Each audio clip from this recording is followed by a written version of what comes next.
Haleluya. Selamat pagi saudara-saudaraku yang dikasihi Tuhan. Saya sangat senang pagi ini bisa berada bersama-sama dengan saudara-saudara saya, anggota Rekords Yogyakarta. Terima kasih untuk kesempatan yang sudah diberikan bagi saya pagi hari ini untuk berbagi dengan saudara-saudaraku yang kekasih dari Rekords Jogja, walaupun hanya melalui YouTube seperti ini. Kami juga tidak lupa menyampaikan salam kasih dari Opsir Pemimpin, Opsir setempat dan para prajurit dari Korps Manado 1 yang disampaikan untuk saudara-saudara terkasih di Korps Yogyakarta. Pagi ini saya diminta untuk menyampaikan atau membagikan berkat, dan menurut agenda dari kantor pusat teritori Indonesia, maka pembacaan untuk minggu ini diambil dari Yohanes pasal 15 ayat 1 sampai dengan 8. Yohanes pasal 15 ayat 1 sampai dengan ayat yang ke-8. Saya membaca untuk saudara-saudara dan saudara-saudara bisa mengikutinya. Judulnya adalah Pokok Anggur yang Benar. Akulah pokok anggur yang benar dan Bapakulah pengusahanya. Setiap ranting padaku yang tidak berbuah dipotongnya, dan setiap ranting yang berbuah dibersihkannya, supaya ia lebih banyak berbuah. Kamu memang sudah bersih karena firman yang telah kukatakan kepadamu. Tinggallah di dalam aku dan aku di dalam kamu. Sama seperti ranting tidak dapat berbuah dari dirinya sendiri kalau ia tidak tinggal pada pokok anggur. Demikian juga kamu tidak berbuah jikalau kamu tidak tinggal di dalam aku. Akulah pokok anggur dan kamulah carang-carangnya. Barang siapa tinggal di dalam aku dan aku di dalam dia, ia berbuah banyak. Sebab di luar aku kamu tidak dapat berbuat apa-apa. Barang siapa tidak tinggal di dalam aku, ia dibuang keluar seperti ranting dan menjadi kering. Kemudian dikumpulkan orang dan dicampakkan ke dalam api lalu dibakar. Jikalau kamu tinggal di dalam aku dan firman-Ku tinggal di dalam kamu, mintalah apa saja yang kamu kehendaki, dan kamu akan menerimanya. Dalam hal inilah Bapa-Ku dipermuliakan, yaitu jika kamu berbuah banyak, dan dengan demikian kamu adalah murid-murid-Ku. Demikianlah pembacaan firman Tuhan dari Yohanes 15 ayat 1 sampai dengan ayat yang ke-8. Saudara-saudaraku yang dikasihi Tuhan, judul renungan yang juga diberikan dalam jadwal gereja kantor pusat untuk semua korps adalah untuk minggu ini 22 November, judulnya adalah Gereja yang Berbuah. Saudaraku yang dikasihi Tuhan, pada saat ini kita menyambut atau memperingati hari ulang tahun Bala Keselamatan yang ke-126. Pelayanan Bala Keselamatan di Indonesia saat itu, nama Indonesia adalah Hindia Belanda, mulai ditetapkan oleh Komandan Teritorial Belanda, yaitu Kolonel Alwin Oliphant, pada tanggal 11 Agustus 1894. Kemudian Komandan Teritorial Belanda mengirimkan Staf Kapten Jacob Gerrit Brouwer dan Ensign Adolf Theurus von Emmerich. Mereka merintis perjalanan keselamatan di Indonesia. Waktu itu namanya Hindia Belanda. Pada tanggal 24 November 1894, itu yang dijadikan hari ulang tahun dari Bala Keselamatan di Indonesia. Mereka menjejakkan kaki pertama kali di pelabuhan Batavia yang dulu bernama dan sampai sekarang juga bernama Tanjung Priok, setelah menggunakan kapal yang namanya waktu itu adalah kapal Surabaya dan berangkat dari Marseille, Prancis. Setelah ketika itu mereka tiba di Purworejo. Mereka belajar bahasa Jawa, tulisan atau huruf-huruf Jawa dan kebiasaan setempat, sehingga dengan demikian mereka lebih mudah untuk melayani di desa daerah Purworejo sana yang namanya Desa Sapuran. Itu sebuah desa 17 km dari Wonosobo. Saudara-saudaraku yang dikasihi Tuhan, dalam setiap hari ulang tahun, dalam setiap peringatan ulang tahun apapun, apakah ulang tahun pribadi ataukah ulang tahun gereja ataukah ulang tahun institusi, biasanya saudara dibacakan Mazmur 90 ayat 12. Bunyinya seperti ini. Ajar kami untuk menghitung hari-hari kami sedemikian hingga kami beroleh hati yang bijaksana. Saudaraku yang dikasihi Tuhan, setiap hari adalah hari baru. Tiap hari hari baru. Dan satu hari hanya dapat kita jalani satu kali saja. Tidak mungkin satu hari itu kita jalani dua kali. Jadi menghitung hari itu berarti kita siap sedia untuk mengisi kehidupan kita di hari-hari itu. Kemudian saudara-saudaraku yang dikasihi Tuhan, hari tersebut akan berganti dengan hari berikutnya yang sama lamanya, tapi berbeda keadaannya. Hari yang telah kita lalui itu, saudara, sudah menjadi masa lalu dan tinggal menjadi kenangan. Tapi hari ini merupakan kesempatan untuk kita melakukan sesuatu. Sedangkan hari yang akan datang itu merupakan pengharapan, harapan apa yang akan terjadi ke depan. Karena begitu berharganya waktu, saudara. Daud berdoa kepada Tuhan agar dia diberi hati yang bijaksana, sehingga dapat memperhatikan hari demi hari dengan sungguh-sungguh, supaya tidak ada satu hari pun yang terlewatkan dengan percuma. Itu sebabnya Daud mengutarakan ayat tadi, ajar kami Tuhan, ajar saya Tuhan untuk menghitung hari-hari kami, supaya saya bisa mendapat hati yang bijaksana. Begitu juga kita, saudara-saudara, telah dikarunia Tuhan dengan banyak talenta. Pastilah kita juga tidak akan merelakan waktu berlalu begitu saja. Sebab kita tahu apakah hari esok itu yang akan terjadi, kita tidak tahu. Apakah hari esok itu kita masih punya kesempatan? Kita tidak tahu. Apakah kita hari esok masih bisa menyambut matahari yang menyingsing? Kita juga tidak tahu, saudara. Dan bagi orang Kristen, saudaraku dikasihi Tuhan, bagi orang Kristen, waktu adalah kita diberikan kesempatan untuk berjaga-jaga. Sebab waktu Tuhan itu adalah ketika Ia datang laksana seorang pencuri. Kalau kita baca pada Wahyu pasal 3 ayat yang ketiga. Ada sebuah lagu, saudara.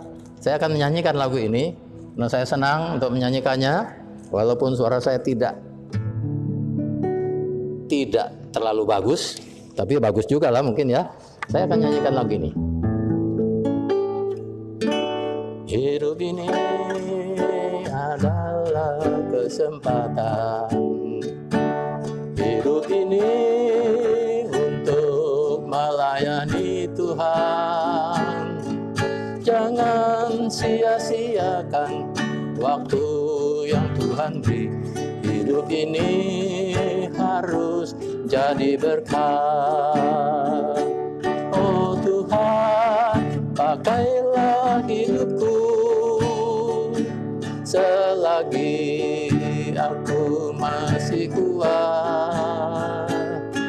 Bila saatnya nanti ku tak berdaya lagi, hidup ini sudah jadi berkat. Oh Tuhan, pakailah hidupku selagi aku masih kuat. Bila saatnya nanti tak berdaya lagi, hidup ini sudah jadi berkat. Saudara-saudaraku dikasihi Tuhan, kita memperingati hari ulang tahun Bala Keselamatan yang ke-126 tahun ini. Ini usia yang sudah cukup dewasa, kalau tidak mau dikatakan muda atau tua, cukup dewasa. Dalam usia sekian ini, saudara-saudara, tidak dapat disangkal bahwa sudah banyak buah-buah yang dihasilkan. Sudah banyak dampak yang dirasakan oleh kehidupan manusia di sekitar. Moto kita adalah Heart to God and Hand to Man. Moto ini, saudara, adalah moto yang menunjukkan eksistensi Bala Keselamatan di tengah dunia. Bala Keselamatan menghasilkan buah melalui tangan-tangan yang bekerja. Hati kepada Allah, tangan kepada manusia. Saudaraku dikasihi Tuhan, Bala Keselamatan 126 tahun di teritori Indonesia sudah memiliki 7 divisi, 1 regional Indonesia Timur, dan 1 distrik Kalimantan Timur. Ada kurang lebih 970-an, 972 korps, dan beberapa puluh pos luar. Ada 50.000 prajurit. Ada 6 rumah sakit besar dan beberapa belas klinik-klinik tersebar di seluruh Indonesia. Ada sekolah tinggi teologi. Ada Pusdiklat yang namanya sekarang Sekolah Tinggi Agama Kristen William Booth. Ada sekolah dasar, sekolah menengah pertama, sekolah lanjutan atas, sekolah teknik, dan sebagainya. William Booth Medical College juga dimiliki oleh Bala Keselamatan. Ada juga Woodward Nursing Academy. Ada 9 panti asuhan, 3 panti Werda. Ada tim peduli sesama, tanggap darurat, tim perlindungan anak dan wanita. Sekian banyak buah-buah yang dihasilkan oleh Gereja Bala Keselamatan 126 tahun ini. Pembacaan Yohanes 15 ayat 1 sampai 8 tadi menyatakan tentang pokok anggur yang benar. Gereja Bala Keselamatan dan prajurit-prajuritnya, anggotanya adalah carang-carang dari pokok anggur Tuhan Yesus Kristus sendiri. Berbicara tentang gereja, saudara-saudara, kita lihat definisi gereja. Apa itu? Gereja tidak saja diartikan sebagai rumah peribadatan, gedungnya. Tapi gereja atau istilah church juga diterjemahkan dari kata Yunani yaitu ekklesia, yang berarti dari kata ek yaitu keluar dari, dan kaleo yang berarti memanggil. Jadi gereja adalah suatu kelompok yang dipanggil keluar, yang harus bekerja keluar, menghasilkan buah-buah. Itulah gereja, saudara. Yohanes 15 ayat 1 sampai 8 tadi kita sudah membaca betapa pentingnya buah untuk sebuah pohon. Apalagi kalau pohon itu adalah pohon buah-buahan, saudara. Apa artinya sebuah pohon buah-buahan dan tidak menghasilkan buah? Dalam pembacaan Yohanes 15 ayat 1 sampai 8, Yesus mengumpamakan dirinya sebagai pokok anggur yang benar, dan kita prajuritnya, gereja-gerejanya adalah carang-carangnya. Tentang hal buah ini menjadi penekanan sebanyak 7 kali disebutkan. Itu berarti bahwa buah mempunyai arti penting, makna penting bagi kehidupan gereja, bagi kehidupan orang Kristen. 3 hal yang penting yang kita pelajari di sini agar gereja atau orang Kristen atau prajurit Bala Keselamatan bisa produktif, bisa menghasilkan buah. Yang pertama, gereja atau anggota atau prajurit harus mau dan siap dibersihkan agar berbuah banyak. Itu ayat yang kedua. Yang kedua, gereja atau anggota atau prajurit selalu harus terhubung dengan Tuhan. Itu pada ayat yang kelima. Yang ketiga, gereja atau anggota atau prajurit jemaat Tuhan harus memuliakan Tuhan. Itu ayat yang ke-8 kita bisa melihatnya. Saudara dikasih Tuhan, jadi gereja yang berbuah adalah gereja yang mau. Sekali lagi, gereja yang mau. Pertama, dibersihkan oleh Tuhan seperti pohon buah. Yang kedua, yang selalu berhubungan dan terhubung dengan Tuhan. Artinya gereja yang dipenuhi Roh Kudus dan menunjukkan buah-buah roh. Yang ketiga, saudara-saudara, gereja yang memuliakan Tuhan, yang fokus pada Tuhan, bukan pada organisasi atau tata kelola gereja atau tata cara gereja atau dogma gereja. Yang pertama, saudara, gereja yang mau dibersihkan, anggota atau prajurit jemaat Tuhan yang siap untuk dibersihkan oleh Tuhan dari berbagai parasit, dari berbagai benalu, ajaran-ajaran menyimpang, ulat atau hama yang bisa merusak, saudara. Siap dibersihkan artinya kita menyerahkan hidup kita untuk dibersihkan sebagai prajurit, sebagai anggota gereja. 1 Korintus 3 ayat 16 mengatakan, saudara, di situ bahwa tidak tahukah kamu bahwa kamu adalah bait Allah dan bahwa Roh Allah diam di dalam kamu. Parasit atau benalu antara lain cinta akan uang, menggunakan zat-zat adiktif, membiarkan pengaruh dunia menguasai gereja atau menguasai diri pribadi. Itu semua harus dibersihkan dari gereja atau harus dibersihkan dari diri pribadi.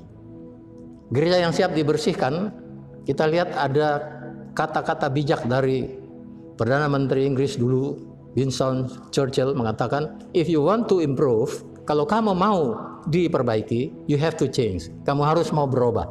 Kamu harus berubah, harus bisa dirubah. But if you want to be perfect, tapi kalau kamu mau menjadi sempurna, you have to change often. Kamu harus berubah, dan berubah terus. Roma 12 ayat 2 mengatakan, saudara, janganlah kamu menjadi serupa dengan dunia ini, tetapi berubahlah oleh pembaruan budimu, sehingga kamu dapat membedakan manakah kehendak Allah, apa yang baik, yang berkenan kepada Allah, dan yang sempurna. Roma 12 ayat 12, saudara-saudara.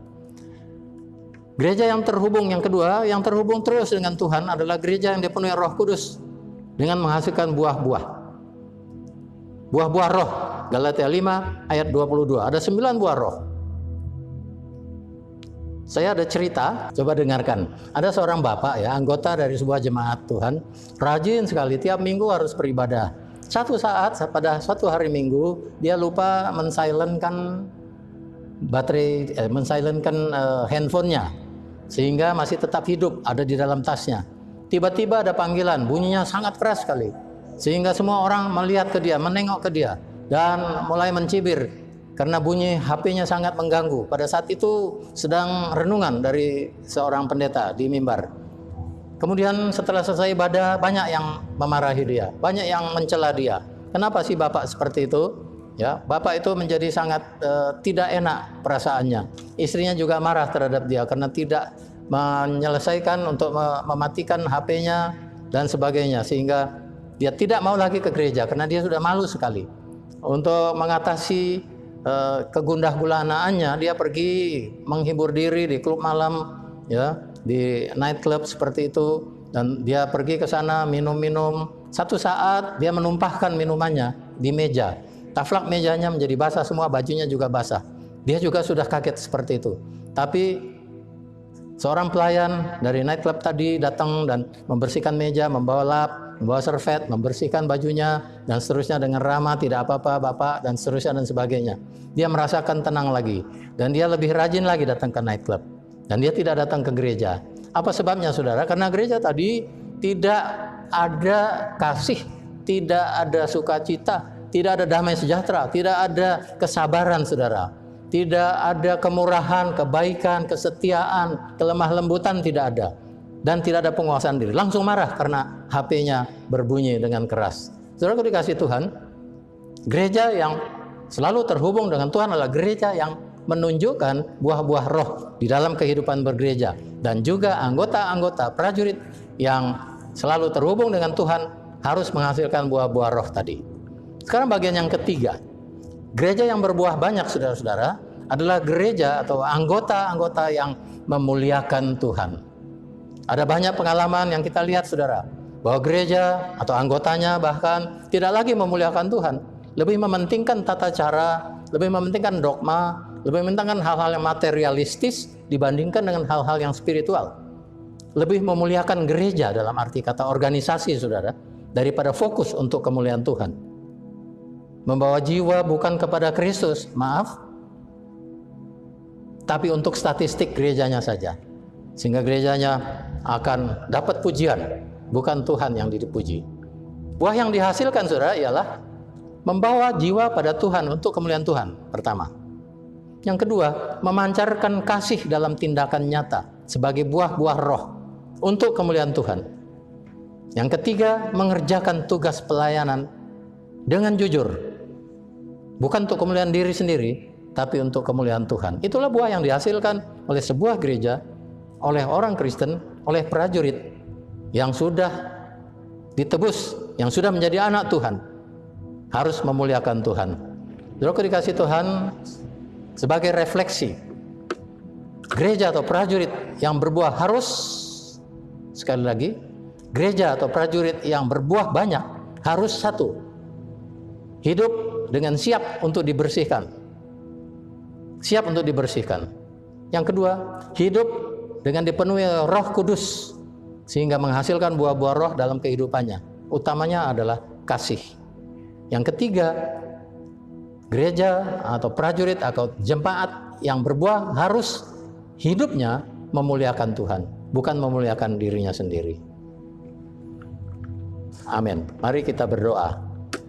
Bapa kami dalam surga, kami mendapat pelajaran tentang bagaimana kami harus selalu tinggal di dalam Tuhan. Bagaimana gereja kami harus selalu tinggal dalam Tuhan, sehingga kami bisa menghasilkan buah-buah yang banyak. Bala keselamatan 126 tahun sudah menghasilkan buah, tapi kami mendoakan untuk tahun berikut dan seterusnya, bala keselamatan akan tetap eksis dan menghasilkan buah-buah yang menjadi berkat bagi sesama manusia. Terima kasih Tuhan. Inilah doa syukur kami atas firman-Mu. Di dalam nama Tuhan Yesus kami sudah berdoa. Amin.